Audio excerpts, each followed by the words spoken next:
I think he was about to say, and we're live. Oh, dear. Oh, my God. And we're frozen. Oh, damn it. Okay, I bet we are live, though. Will someone check YouTube for me and tell me in the chat if we are live? And in the meantime, I will wait for Ben to reconnect. But we have Julian Davis Mortensen here, University of Michigan law professor, to talk to us today. We don't have fun anymore, but instead we have Julian. And I'm screwing up the opening because Ben's not here and Ben normally does it. Oh, wait, I should state the date, and he usually does that too. God damn it. Anyway, it is Sunday, August 9th, 5:04 p.m. We are late because Ben, everything is broken. And everything, and Ben controls all of the things, so we can't fix it. And we are going to talk about the executive orders that came down, of which there were 4, right? So this is not my wheelhouse, as you might know, for by any stretch of the imagination. But I'm super interested to dig into what's been going on in the past 2 days. I know that Marty Lederman, who has been on In Lieu of Fun a few times, has written a blog post about it that I linked to in the chat. Hey, Ben. I'm back. Hi. Well, you were live on YouTube, so I had to just go for it and do the introduction. Yeah, no, you did right. You did right. I'm not sure why I'm fading in and out of existence today. It's not the usual internet glitching because I'm actually disappearing from Crowdcast. I think this one may be on Crowdcast. Julian, welcome to the show and our usual state of disorder. Yeah. Hey, Ben. It's good to be here. It sort of feels like you're in a Back to the Future kind of situation where the photograph is fading. That's exactly what it is. Are you, so have you introduced Julian, Kate? I was starting to. I was just going to say, Julian, I said it, but I think some people missed it. Julian Davis Mortensen, he is a law professor at University of Michigan and here to talk to us today about the executive orders of the past 24 hours or 48 hours, whichever it is at this point. So welcome to the show, Julian. Thank you so much for coming.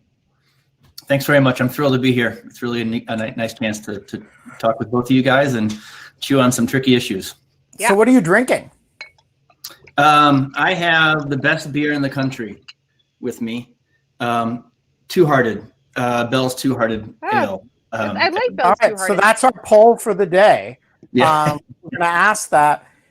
Is Bell's Two Hearted the best beer in the country? Question mark.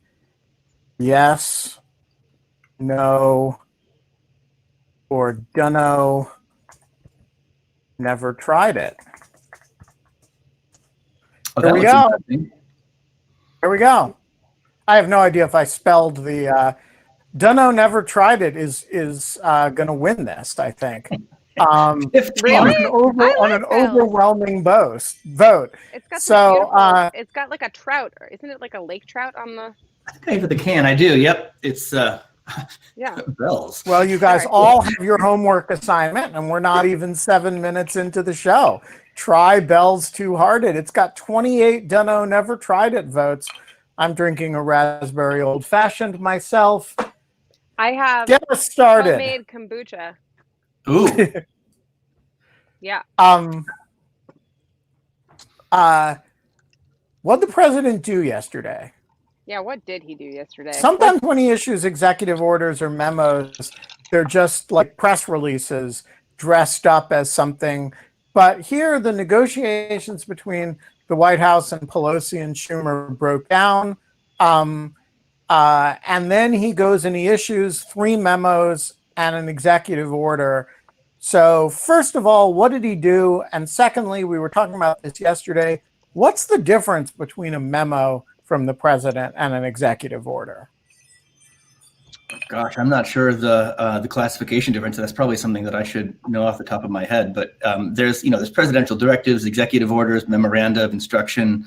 There's more categories of such things, and I think I have tended to read the text and sort of see what it purports to do, because obviously one trick with all these kind of memos, whether from the president or from the return memos from OIRA or what have you, is that the statutory authority in many cases is vested not in the president but in the agency head, and so it's sort of hard to tell sometimes whether in any given circumstance the suggestion that someone look into something is a function of actually feeling of the president and the president's team actually feeling tentative as compared to like doing the right, just being careful not to overclaim in terms of the ability to instruct. Though of course, with this administration, they haven't been too shy about that.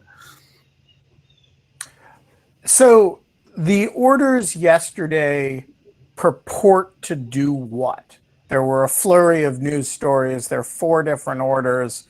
What's the, assuming, putting aside the question of the legality of the action, what was the president trying to do?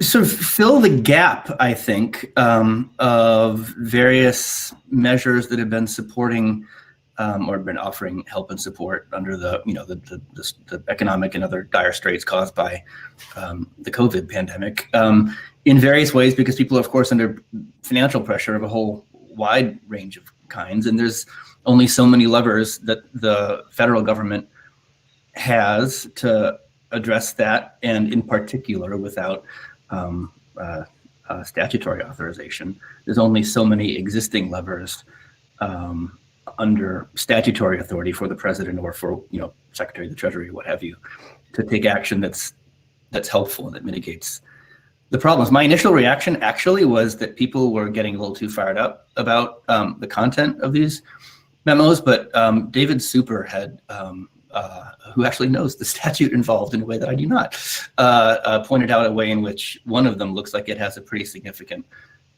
problem in terms of whether it's authorized by statute or not. Yeah. So yeah, I think that's great. So it just basically, I guess, all of this just seems to be kind of, obviously the most recent actions by the president before this, the executive orders have felt deeply political in ways that kind of were just, I don't know if I should even say exceptional of this administration or exceptional in general, but they seem to have deep political purpose. Was there political purpose behind these? Was there a reason that he was doing this at this moment to distract from something else that was happening?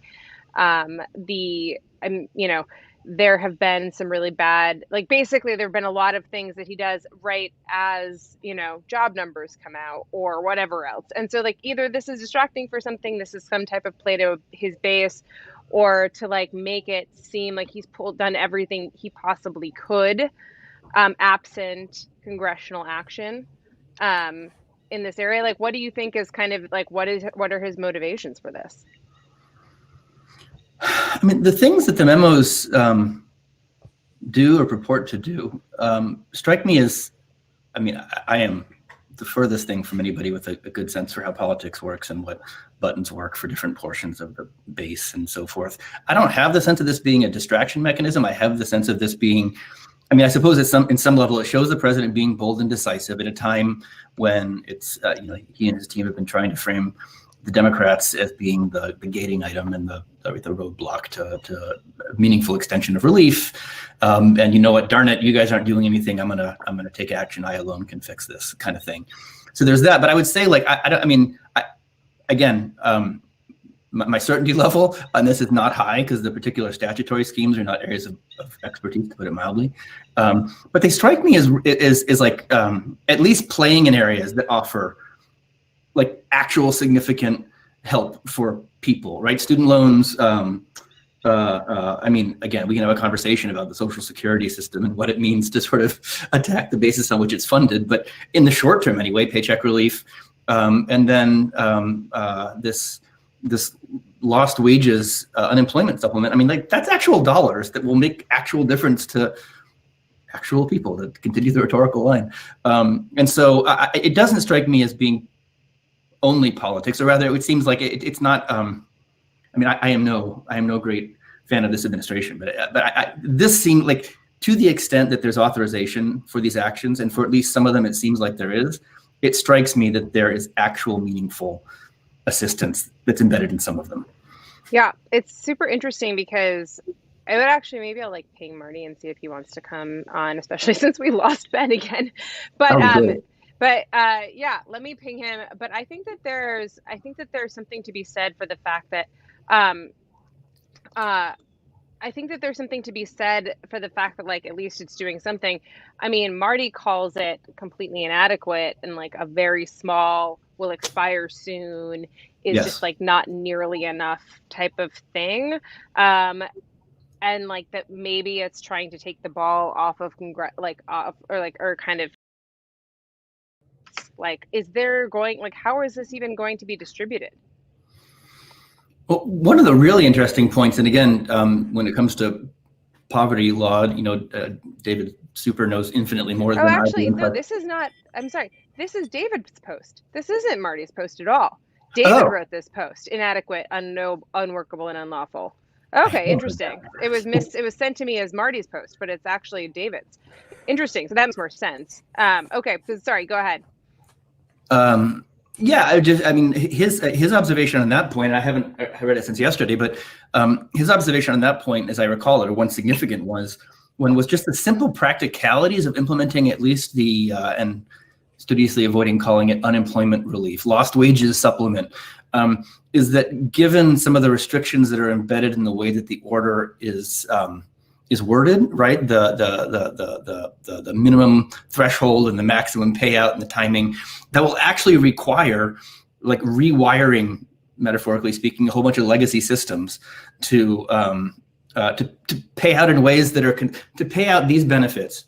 Let me step back. It'll require the states, all 50 of them or whoever gets involved, each individually, to reprogram and alter the settings on a bunch of legacy systems in order to deliver the payouts consistent with what the order says. And my recollection is that he observed, and it made sense to me, that some states, given the relatively short duration of the relief, that some states may just make the assessment not out of callousness, but out of practicality, that it doesn't make sense to try to rebuild an entire system for, I can't remember what the deadline with the termination date is, but it's early fall, I want to say, September, October.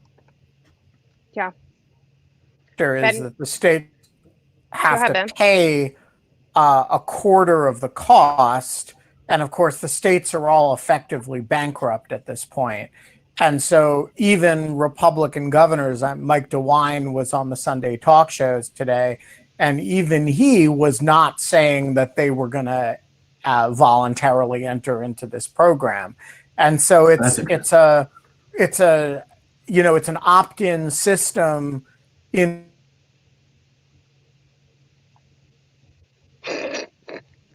Ben. An opt-in system in which there are many incentives not to opt in, it sounds like. Ben. Yes, I think that's what he was going to say.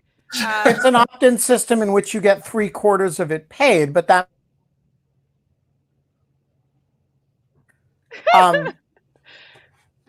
I'm frozen again. No, you just unfroze, but we were completing your sentences for you. I see. Well, funny. Presumably your completion of the sentence didn't include the alligator or the, or the gorilla, right? This is pretty great. He froze again after saying alligator and gorilla. Tell me when I'm unfrozen. You're unfrozen now, but I should not tell you when you're unfrozen and then see what you do. Yeah, because then I can do this. Yes, exactly. I just want to start waving your arm slowly from side to side so we can tell when you stop. He stopped. Oh my God, he stopped. He stopped in the middle of the dance. Oh my God. It's like, it is kind of funny. This is kind of hilarious. I think that, so wait, I'm not understanding. Did I miss something? The states are getting, they won't get the money unless they pass something? How exactly is that? Like, what were you saying, Ben? No, so it works like this. The president has said the federal government will give 3/4 of the cost of the unemployment extension, provided that the states give 1/4. But of course, so that's under normal circumstances a good deal, right? The states are in for only 1/4 of the cost of their relief that their constituents get, except that they don't have the 1/4 at this point. They're already in really bad shape financially. And so this is 1/4, and unlike the federal government, they can't be in deficit. So all they can do, I mean, I think a lot of states aren't going to voluntarily pay to play in this situation. But I have a metaphysical question about federal authority here. The president, among other things, announced a payroll tax, not cut, but deferment, as in, we're not going to bother to collect it. And my question is that different? And if so, how is it different from Obama announcing, for a certain category of people, we're not going to enforce the law as to deportations, i.e. the DACA and DAPA orders. They both, one is a kind of quasi-prosecutorial discretion and another is a tax collection discretion.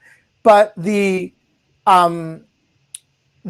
result is that the president is effectively creating a tax cut where Congress hasn't authorized one on a matter that is, of course, expressly delegated to Congress by the Constitution.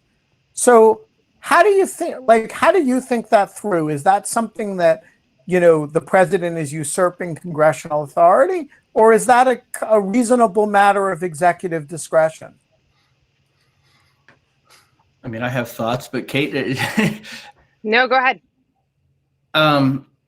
So I don't think it's analogous to the DAPA, DACA non-enforcement decisions, although I also think that those get a worse rap in terms of lawlessness than is remotely warranted. And maybe that's something interesting to talk about, but let's they talk really through are. that. Say again? Talk through that. Let's talk through that. Why is that not lawless, and why is this different from that? So I want to start. I don't want to mislead from the initial premise.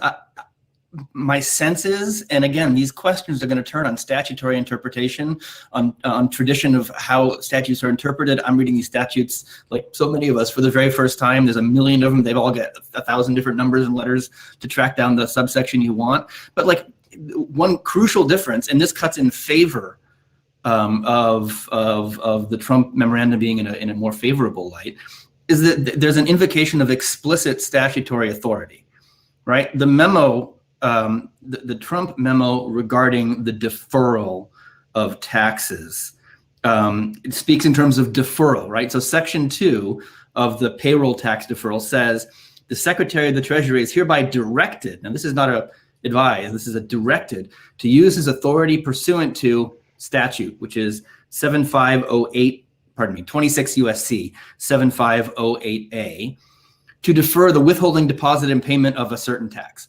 Yeah, the payroll tax, it turns out to be. And so if you look at 7508A, it says the following, if you're interested in hearing it, not to like rattle on statutory language, but this is what it looks like to decide whether the president is acting constitutionally or not. You have to read statutes and be careful with them. In the case of a taxpayer determined by the Secretary of the Treasury, I'm pretty sure, to be affected by a federally declared disaster or a terroristic or military action, and both of those have cross-references to other portions of the code that define those circumstances. The Secretary may specify a period of up to 1 year that may be disregarded in determining under the tax laws in respect of any tax liability, whether any of the acts described in paragraph 1, and now I'm almost certain, if I recall correctly, this is now a reference to payment on time, were performed within the time prescribed, right? So there, I'm not sure the word deferral appears in 7508A, and I'm like rereading this on the fly, and I bet I'm missing 15 things. But effectively, what the statute says, as I very inexpertly and quickly read it and reread it again now, it is to say it's not a waiver of obligation, it's not a change of taxation, it's not usurping, right, if I'm a lawyer for the administration, and I think I actually believe this myself, it is taking a statutorily authorized authority to do something that at the end of the day might not matter that much. And Daniel Hemmel had an interesting Twitter thread on this yesterday, and just postpone the time period during which these taxes have to be paid. I think I went on a little too long, but the TLDR reason is like, explanation is, there's a statute here. It says under certain circumstances with certain kind of emergencies, you can engage in forbearance. And that's what this is. And there's still interesting questions to talk about in terms of directive authority and so forth. And I bet there's like landmines in the statute that we're not seeing that might actually mean that it is illegal after all. But on the face of it, it kind of looks like the use of an authority delegated by Congress. So, but yeah. That, I mean, I think that's the deep story of like a shitload of the whole Trump administration executive power assertions, is these broad congressional delegation of power that lie kind of dormant for years or decades at a time. And then everybody forgets that they're there. And then he kind of trots them out for things that they were never intended for, right? Like a presidentially created tax cut when negotiations with Congress fail, or a tax deferment, as the case may be. It's an awful lot like the wall negotiation, although my sense is they're on stronger ground for the tax deferral. And again, I bet I'm missing something. That's a really interesting point. It's the same, like you see similarities to how they were negotiating for funding on the Mexican border wall. Oh, interesting. Exactly.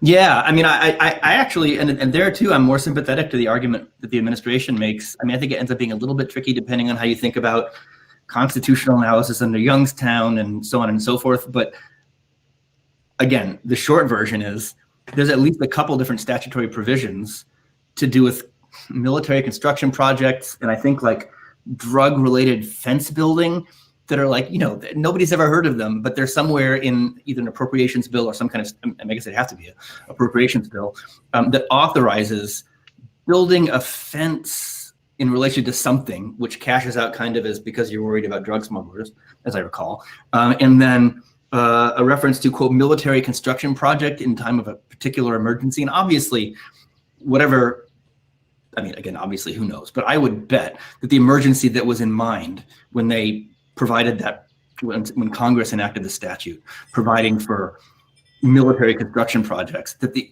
emergency they had in mind wasn't like immigration and you know, undocumented, the flow of undocumented immigrants is too high. But right, like you don't have to squint too hard at those provisions to sort of think, yeah, like, I don't know, a fence, a wall, we can argue about if it's a fence or a wall. I mean, I suppose. And is it a military construction project? I mean, it's kind of goofy to claim it's a military emergency, but like, oh, gosh, I don't know. So I think those interpretations struck me at the time as aggressive, but not as crazy.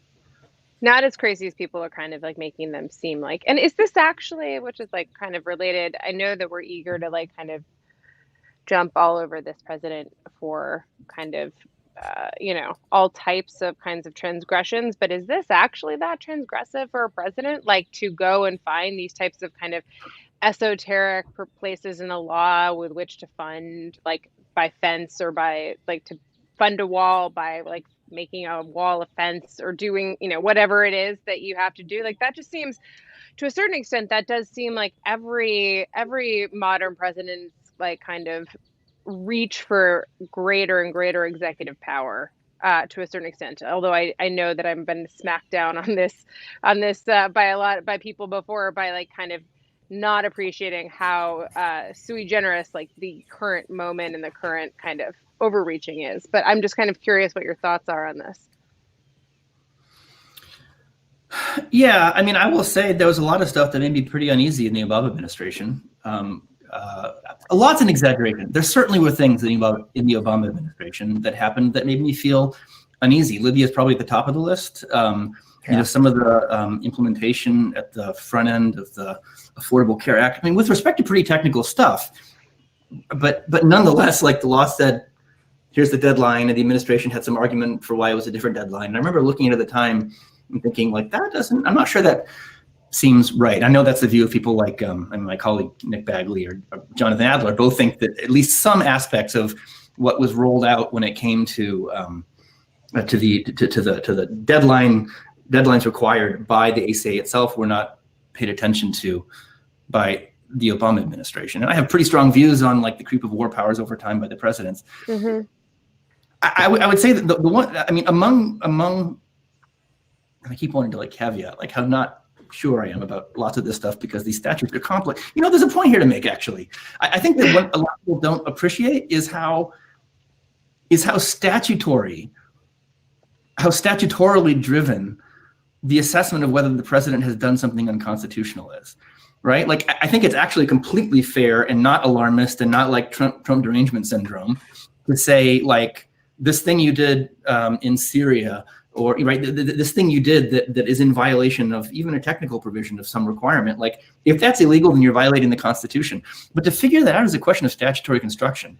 And insofar as Congress has enacted a statute limiting the president and authorizing the president, then like the careful teasing apart and parsing apart of what the statute means, and what's its purpose, and what's the text, and what's the legislative history, like that actually is a huge part of figuring out whether what the president has done is constitutional. But so do you think that when you look at these actions, is this an extravagant theory of executive power in any significant respect, or is it simply an aggressive reading of statutes that have been sitting there latent for a long time, or is it a reasonable, a plausible reading of those statutes?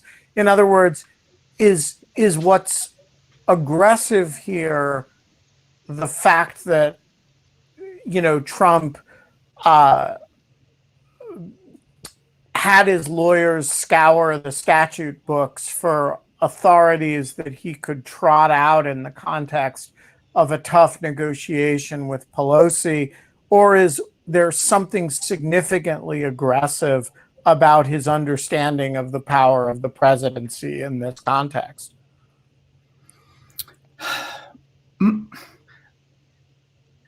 My instinct is that it's the former, right? Yeah. That because it's Trump, we say, and it takes place in a context in which Bill Barr is doing the Bill Barr stuff, and there's a lot of very aggressive assertions of executive authority going on, that we're seeing it in that context. But what it actually is some fairly creative, maybe plausible, maybe implausible assertions of statutory authority that may or may not win if they ever get challenged, but are really just, arguments about the scope of the president's statutory authority under a bunch of statutes that haven't bothered to think about very much. So yes, I agree with you. I think we could point to one of the provisions, and Kate, it's the one that the post that we discussed, the David Super post is on, is actually presenting both kind of an interesting problem and also, an instance where the better reading really might be that the administration is playing pretty close to the line here, right? Again, on my shallow read of the statutes, it looks like there's authority to postpone tax collection. For the good that does, the policy question might be a little bit unclear. It looks to me like there's statutory authority to postpone student loans under certain emergency circumstances. The order about housing relief is all just see what you can do and go do it. There's no actual order, but the I keep losing the word they use. It's studiously not unemployment insurance. It's like lost wage compensation or something. My first read of that, it sort of looked to me like, the statute they're invoking, it's not an obvious reading of the statute, but it's a plausible reading of the statute. There's the Stafford Act. There's a huge act to do with emergencies of various kinds. And they invoke a provision to do with assistance to individuals, section 408. And 408 is mostly about housing assistance. Yep. Which is why it's interesting that they don't. To address personal property, transportation, and other necessary expenses or serious needs resulting from the major disaster. Yeah. It's just like, it's not about employment at all. But I mean, I guess technically, if you can't pay your rent, you lose because of the disaster. I guess it's like, but this is the type of slicing and dicing that I think makes almost like a critical legal theories point at the end of the day, which is that anything can mean anything. And if we decide that we want it to mean something, like we both read that, I would read that provision, and probably everyone in history has read the provision for that provision of the Stafford Act is relating to housing or something.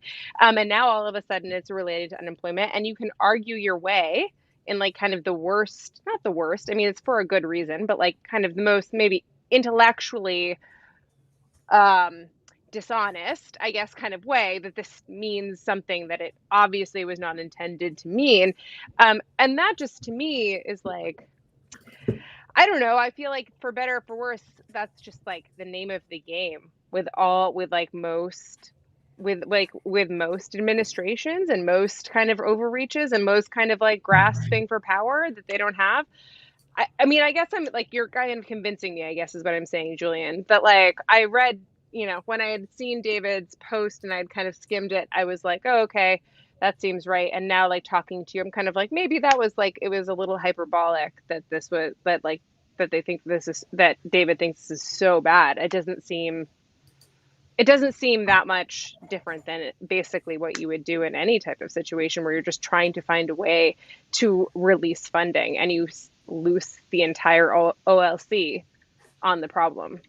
There's the famous quote, I can't remember who it's from, maybe you guys will, but if you're not getting chalk on your cleats, you're not playing hard enough, right? Like that it is intrinsic to the job of, intrinsic's an over, but at least at times, and depending on how high the stakes are, the lines are the lines, and we should be playing as close to them as we can get, insofar as we're doing it for a purpose that matters. There is, I would say, like the thing that David then caught that I completely hadn't seen at all is the way in which the question is even more complicated than I initially described, because there actually is an explicit provision in the Stafford Act that relates to, like, wait for it, unemployment assistance.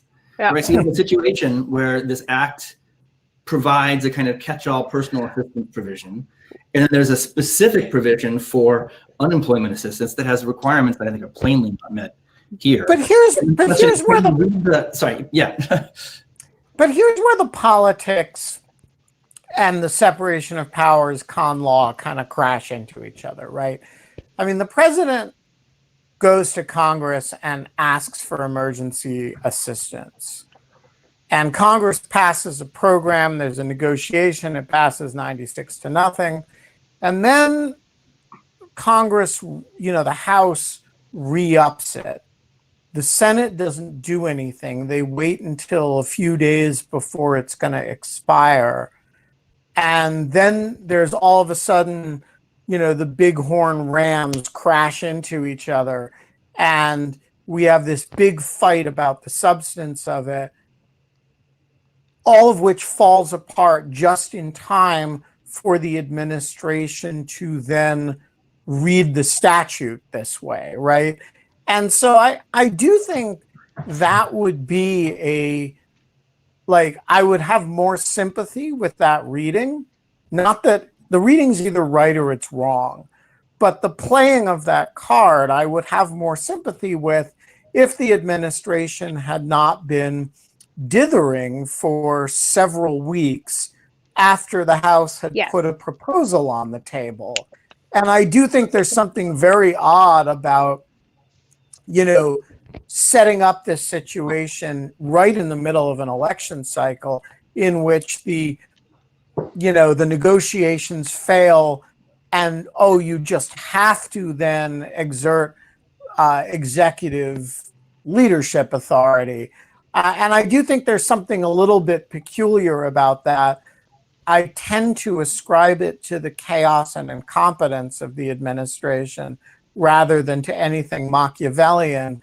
But it doesn't engender a great deal of sympathy with me and it wouldn't if I were a federal judge either. Yeah. I think that that's a great summary. But go ahead. No, go ahead, Julian. I agree with you, Ben. That's a nice way of putting it. Go ahead. I mean, it circles back honestly to the, and I'm getting blinded from my window. I have to move my shade in a minute. But it circles back to the wall. I was going to say hypothetical. It wasn't a hypothetical, to the wall construction scenario in more ways than just an imperfect map from the statutory text. There, the political posture was quite clear, right? Like there was an unwillingness and a rejection by the legislative branch as a collective to implement the funding necessary to build the wall. And then the question is, like, ought that to influence how we then interpret pre-existing authorities that on their face could be read to cover the thing the president wants to do, but don't necessarily cover it? And that's why the president was trying to get authorization in the first place.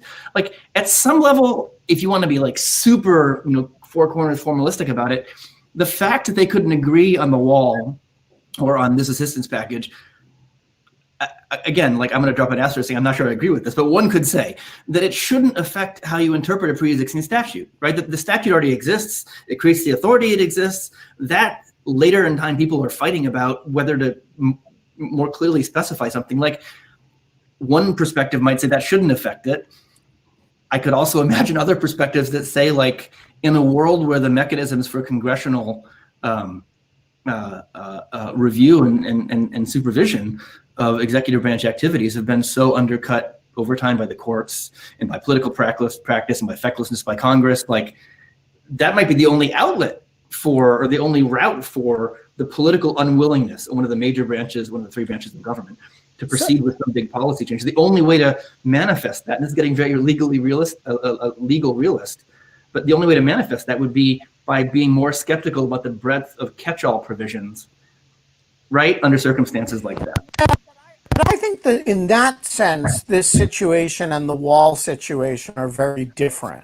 So the wall situation takes place 2 years before the election, in which Congress, in a circumstance in which Congress holds very few cards.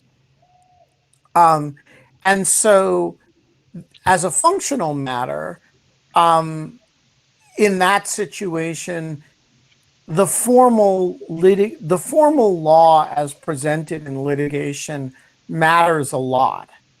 In this situation, I don't think it matters very much at all, because this is not going to be decided in litigation. This is all about who gets the better of, who gets more than they want than the other side in the package that's going to pass Congress in the next 7 to 10 days. And there's a Brinksmanship going on in which the president has played, his Trump, no pun intended, card, which says, okay, I don't need you. I'll just do this without you, which is, of course, bullshit, because in fact, he does need Congress precisely because there isn't enough unappropriated money to reprogram. He cannot reprogram he can't make up the money, which Congress can. And so he, in fact, needs Nancy Pelosi. And so all of this is a kind of elaborate shadow boxing in which eventually this is going to be decided by who has more guns in their corner. And, there's an element of bluffing in that. There's an element of, but at the end of the day, she's got a lot of cards to play. And one of them is just walking away, which is what she just did. And I think that and so I would be very surprised if this issue were resolved with with reference to anything approaching doctrine. This is going to be resolved by who has a bigger gun in their holster. Do you buy that? As a practical matter, that seems right. Yeah, particularly given the timing, as you say, there's a real difference between 2 years before before an election, and like an action which in some important respects can be meaningfully challenged downstream, right? In some ways, like the unwinding of at least some of these actions, it's just not even clear what that would look like. I guess you could get a preliminary, and who would have standing? I guess a preliminary injunction against the not, right? I mean, there's just like there's a thousand. And no one's going to challenge it, right? Because who's going to say, please don't give me my extra unemployment benefits, or I really feel I have injury in fact because you're going to force me to take a deferment of my payroll tax? Come on, right? No. It's just not going to, and that would take months or, a long time to litigate. It's not going to be resolved that way. It's going to be resolved by who has more power in this situation. And there's one other important factor, I think, which is, a wall, people feel really passionately about the wall, but it doesn't actually affect the average American at all. And so the degree of, the difference between a wall that is very likely, depending on who you are, not to affect you at all and to be relatively easy to put out of your mind, not in the 3 months before an election. And a situation like this, emergency expenditures in a genuine national crisis in the 3 months before an election, that's a huge difference. Yeah, that's a great point. I think the likelihood that gets resolved in litigation or because of what's doctrinally correct, it's going to be resolved because Nancy Pelosi is a better politician than Donald Trump. She holds all the cards here. He needs the money. He won't admit it. But can you imagine going another 3 months without the federal government having more money to spend on bailing people out and Donald Trump benefiting from that politically? So he's going to cave, just like, by the way, he did with the government shutdown. And, she's a very, very smart woman and somebody who is in a law and economic sense, a rational actor. And he is not a rational actor. But she's done the math here and figured out who's holding what cards in this equation. She's got a better hand than he does. And that's what this is going to be resolved on the basis of. He's done his little show, his little song and dance where he gets to, pretend to be the silverback gorilla and beat his chest. And, he's done his executive actions. But what's changed since yesterday? This goes back to your point, Kate, I think at the front end, or your question / point about the extent to which this is mere politics as compared to something concrete and substantial. And in an odd way, I mean, it's a little bit both. Like, it's real money on real needs, but then also, But it's not enough. I mean, I guess maybe that's also David's point, is that now I'm coming around as I'm kind of listening to this discussion. It's all kind of like, I think everybody's kind of got a little piece of like what's going on here. I mean, I think that like you're completely correct in that, like, listen, sometimes we just find ways to get money out or find ways to make, pay for things or find ways to do things no matter how we do it. And that's always how it's been done. I was actually thinking about, there was like I was trying to remember which one it was, but there's a West Wing episode where they kind of do this for some type of like women's health, like funding or something, like where they find it in some weird statute. I can't remember, but it's like something like that. And I think that there's a point, I think that Ben's point is absolutely correct, though, that like the 3 months before an election, like when and that like, all of the politics being what they are, so I do think that there's kind of just like, this is just such a weird and sad kind of, the takeaway is weird and sad, which is like, both it's like not the most egregious thing in some ways, but then it's also just like pretty sad and depressing just in like how much it isn't being done with it. And then like how much it like it covers his ass in some way from like getting kind of letting him look like he made some type of effort in good faith And that might be more dangerous than all of the other kind of the stuff. But we have a very patient Catherine Maddox sitting in her lovely, lovely home. Thank you for having Yeah, us. room raider would approve of that room, Catherine. Thank you. Thank you. So listen, can I just say all three of you are demonstrably smarter than I am, but I don't know about almost to the point where I always, when Trump got elected, I was like, John Gotti. He's John Gotti. Okay, he's Joe Pesci. Really? So I think if you put aside all the Pesci is funny. True, and Trump is not, and he doesn't laugh. You're right. But can I just say one thing about your last point, Ben, which I think is exactly right? Like, you know, Pelosi has the power, but I actually know people who need this money. I do know people. I'm not just in my own little, you know, bubble, which I am in a bubble, but I have other bubbles. And so I find this incredibly ugly and cynical because I think no matter what happens behind the scene and all the legal stuff and stuff I'm very fascinated by, the narrative, no matter what Pelosi does, the narrative is he stuck his hand up. He was going to give us this money. We need it now. I know people who need it now who are hurting. And, you know, he was he was blocked. So even if Pelosi plays the smart game, the right game, I don't know that he doesn't gain from this. That's number one. And that's disturbing because it's really catching people at a very anxious time, right? To put it mildly. So that's number one. So before you go on to point number two, that is an excellent point.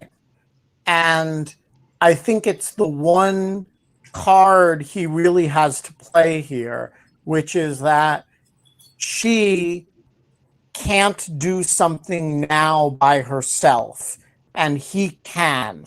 And that's, you know, if you go back to Federalist 70, when where Hamilton talks about the virtues of the unitary executive branch, his argument for it is in part exactly that it can act with, the word he uses is dispatch, right? And that's a signature argument for the idea that, you know, hey, putting the presidency in the hands of one person is a part of, you know, making government effective, right? And you're seeing an example of that. Nancy Pelosi, I stand by what I said. She is a better politician than Donald Trump.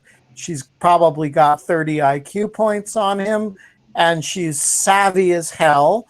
And she is, this is going to be a little bit of reverse sexism here. She is coldly calculating, and he is emotional and impulsive in exactly the sort of reverse of the sort of sexist stereotypes. And yet, that is the advantage that he has. He can do something right now by himself. As Julian points out, it may or may not be lawful, but as you point out correctly, for the people who need that money right now, it matters. And that's you know, you're seeing the plurality of Congress versus the unity of the executive. It's a real example of a very old argument there. Yeah, the only move she has, if you don't mind, I'll just say this quickly. The only way she can trump Trump in this moment, if you're going to play street fighting, you know, if you're going to knife people in the alley with Joe Pesci and all that, is that she says, no, we're holding out for 600. Then that translates to people. I don't think people care. People are so sick of the situation that we're in, all the stresses, right? We all are, but for people who also have the money stress and the uncertainty that goes on, they're like, just give it to me. And he's promising it for the next how many months, all the way to the end of the year. So to me, her move is, okay, I top you and I raise you $200. Then the Democrats win the narrative.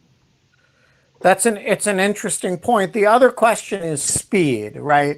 Yeah. So if he does this on, what was it, Saturday night, and he folds midweek, she wins, right? Because acting with secrecy and dispatch and getting 3 days of news cycle and then folding like a cheap tent is not good. But if this goes on for 3 weeks, What does Yeah. what does folding mean? Pragmatically, if it happens on Wednesday, what does that look like? Yeah, right. It means a negotiated legislative deal, the size of which is closer to her numbers than his. Interesting. Okay. You know, she's said 3.5 trillion. He's said 1 trillion. She's said, I'll compromise at 2. And the White House went ahead with the executive order instead. So if she gets a compromise in the neighborhood of 2, you know, and the number, and as Catherine rightly points out, the number that's going to unemployment benefits looks like $600 rather than $400.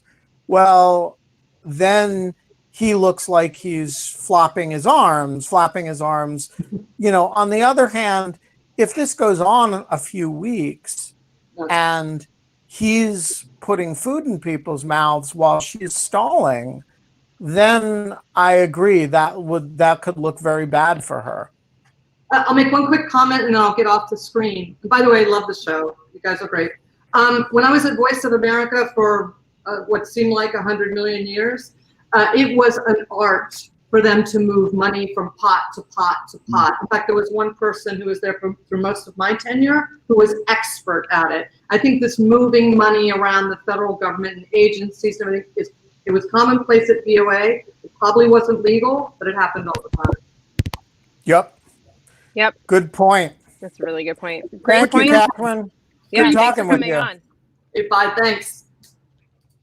I think our viewers are so smart. It's so great. We have the best audience. Yeah, we really do. It's Hey. really fun. Julian, before, it would be a crime for me to have you on in lieu of fun without checking in on your awesome project on you know what I'm about to ask about. You have been working on for it's got to be 7-8 years now on a project on the actual original understanding of the part of the Constitution that says the executive power shall be vested in a president of the United States. Article 2, Section 1, sometimes called the vesting clause. Where are you with it? When's the next installment coming out? Really cool That is project. the meanest thing that you could say to me right now. Yeah. We're in a pandemic, Benjamin. Yeah, I know. Ben, do you also Isn't it want to get a few grad students on and ask them how their dissertations were coming? Isn't a pandemic a good time to finish like a my project Lord. like that? I think No, not with children. I don't know if you have children, but do you have? I got 3 and I'm the primary. So yeah, no, not too much has happened in the last year. Thanks, Ben. What has happened is that the publisher has given me it's so funny, actually, interesting talking to the publisher about, I said, I should answer your question. The deadline's been rolled forward a year. I now have until, probably could wiggle again, but December 22 to submit it. The scope is much, I think it's already all pretty much prefigured in the work today, but the scope is an account of the founder's president, right? So it's not only the vesting clause. It is it's coming out under the history editor at the press.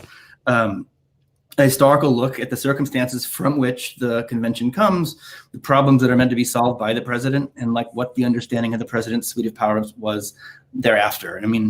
So it's plotting forward. I've been sidetracked by this non-delegation project that Nick Bagley and I have worked on. Yeah.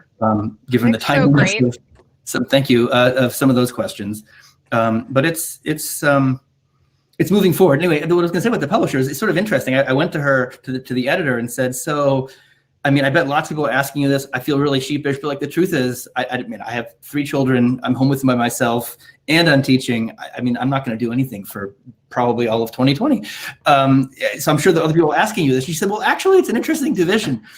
Some people are, and then other people are giving me manuscripts a year in advance. So I guess again, right. So we're both right here.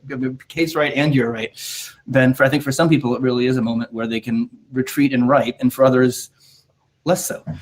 I was joking, actually. I don't have small children, and I have been much less productive in written word than usual.